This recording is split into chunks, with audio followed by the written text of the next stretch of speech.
여러분, 최근 이휘재 씨가 4년 만에 방송에 얼굴을 비췄습니다. 그런데 여론이 어떤지 보셨나요? 반갑다는 말보다 수요 없는 공급이라는 조롱이 압도적이었습니다.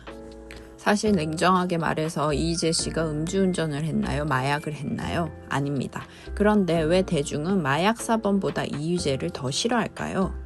바로 그 지점이 오늘 이야기할 핵심입니다. 층간소음, 장난감 가격 미지급 논란, 시상식 무례함, 이 모든 게 합쳐져서 비호감의 임계점을 넘긴 겁니다. 한국 대중들에게 인성은 실력보다 상위 개념입니다. 이휘재 씨 케이스는 법적 처벌보다 무서운 게 국민 정서상 퇴출이라는 걸 보여주는 가장 상징적인 예입니다. 그런데 여기서 흥미로운 지점이 하나 더 있습니다. 방송인 사유리 씨가 이휘재 씨를 옹호하며 이런 말을 했죠. 개인적으로 알지도 못하면서 인성을 운운하며 비난하는 건 너무하다고요. 사실 논리적으로만 보면 사유리 씨 말이 맞습니다. 우리가 그 사람과 밥 한 끼 먹어본 적 없는데 단편적인 방송 모습만 보고 그 사람의 전체 인격을 규정하는 건 위험한 일일 수 있죠. 하지만 여기서 사유리 씨가 간과한 게 있습니다. 한국 대중은 콘텐츠를 소비할 때 엄청난 시간과 감정, 심지어 유료 결제라는 자본을 투자합니다. 이 투자의 대가는 즐거움과 신뢰입니다. 우리는 연예인의 이미지에 정서적 지분을 가지고 있습니다. 또 우리는 연예인을 멀리 있는 남으로 보지 않아요. 그래서 대중은 개인적으로 알지 못해도 그가 방송에서 보여준 무례함이나 태도를 내 가족이 당한 무례함으로 치환해서 받아들입니다. 이게 한국적 팬덤의 본질입니다. 이휘재 씨가 비호감의 아이콘이라면 최근 충격을 준 건 배우 조진웅 씨입니다.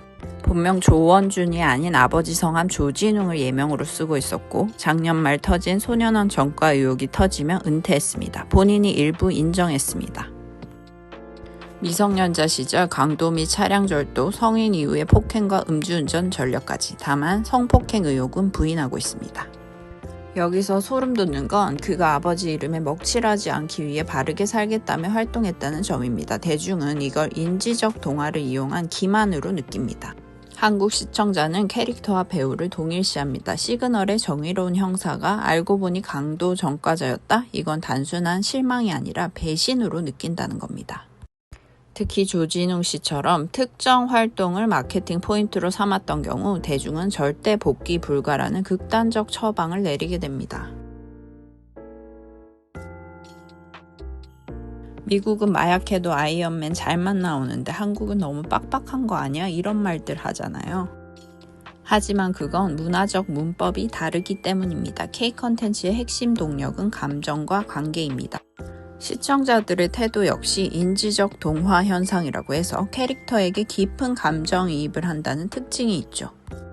하지만 헐리우드는 사건과 논리가 중요하고 시청자들은 일종의 관찰자적 입장에서 콘텐츠에 몰입합니다.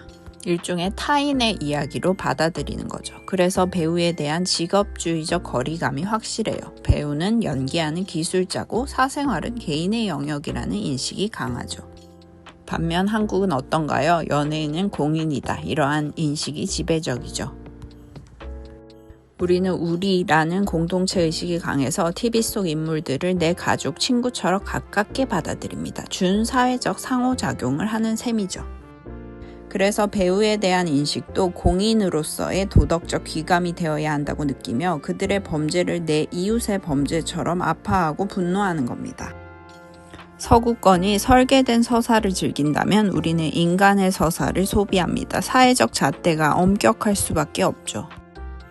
그럼 우리나라 대중이 가장 용서 못하는 악질 범죄의 기준은 뭘까요? 세 가지로 나눌 수 있습니다. 약자 대상 범죄, 학폭, 갑질, 성범죄, 그 중에서도 미성년자 관련 사안, 이건 인성 문제라 복귀가 거의 불가능합니다. 둘째, 공공의 안전을 위협, 음주운전, 마약, 과거엔 관대했을지 모르지만 이제 예비 살인으로 간주합니다. 셋째, 기만, 거짓말이 대표적인데요. 병역과 관련 사안은 더욱 민감합니다. 조진웅 씨 사례가 치명적인 건 음주운전과 예명 뒤에 숨겨진 과거가 겹쳤기 때문입니다. 법적으로는 공소시효가 지났을지 몰라도 국민정서법에는 공소시효가 없거든요. 결국 이런 논란이 터지면 작품을 엎어야 하나요? 말아야 하나요? 제작사는 이제 윤리가 곧 비즈니스라는 걸 깨달아야 합니다. 작품성 좋으니 봐달라는 시대는 갔습니다. 배우 한 명의 리스크가 수백 명의 노력을 물거품으로 만드는 민폐는 끼치지 말아야죠. 제작사와 플랫폼도 잘 알겠죠. 조금 더 디테일한 계약서상의 품위 유지 조항이 필요하다는 사실을요.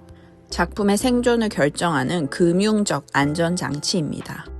배우의 논란이 터졌을 때 작품이 아까워서 공개를 강행하는 건 리스크 매니지먼트 포기가 아니라 수용자의 지적 수준에 대한 모독입니다.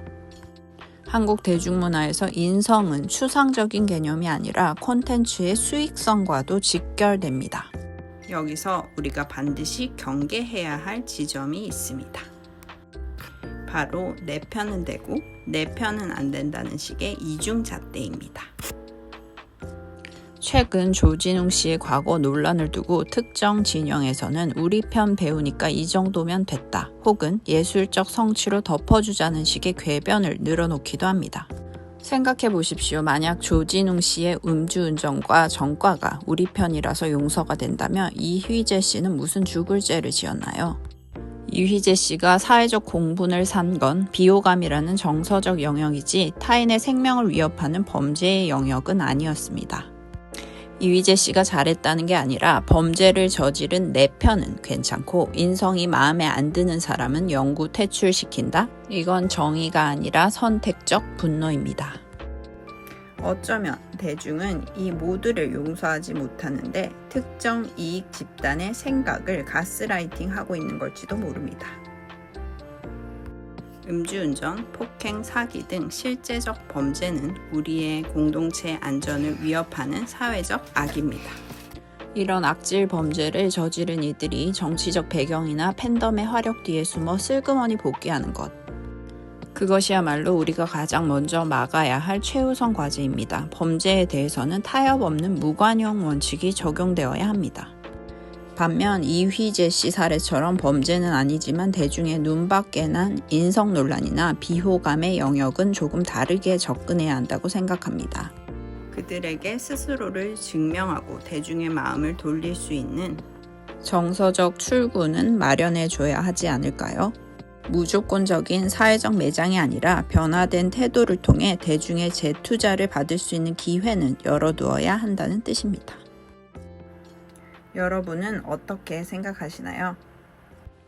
과거의 잘못은 딛고 연기력으로 보답해야 한다는 쪽인가요? 아니면 특정 사례는 영구 퇴출이 답이라고 보시나요? 댓글로 의견 남겨주세요.